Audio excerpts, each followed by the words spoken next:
We've come to this pet store and discovered something. Anime is everywhere. Look at this. That's a little bird, ain't cute? It's Metal Lovebird. Look at his colors. Look, he spaz fits. Look at him. Look at him go. And watch. He goes in that corner. It's like Mustang. He's like, come on, Mustang. See, he goes after him. It's really creepy. And he's like, Mustang. he's like, whatever. And it's like, yeah. There he is. He's like, shit. Horse it. See? You're such a weird little Edo bird.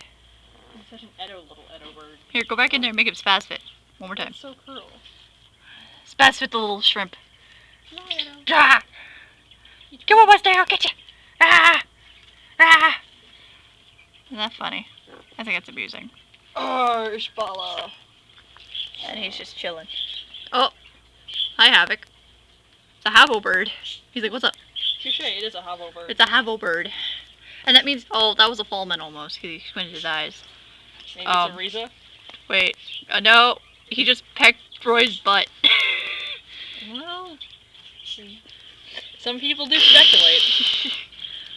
Yes, that bird's not squinting, it's glaring. It's Riza. That's a Riza bird. He's glaring. And they're all like, oh! Oh, Havoc. Havoc's like, bitch, get out of the way. What's a camera, Havo? It's a camera. They're fighting over the camera. They're fighting over the spotlight. He wants ladies. The other one gets more ladies. And Riza's just not caring. And the Edo's like, wah! And I hop forward. Yeah, this is fun. I'll watch the spaz bit. Come on, spaz! Come on! So yeah. Oh, don't we love it here. It's okay, Edo bird. It's okay. You'll survive. Yes, you will. See, he's trying to talk to Winry. She's over there. Yeah, see, look, Winry. Right there. Isn't that cute? It's okay. Dude, Havo, so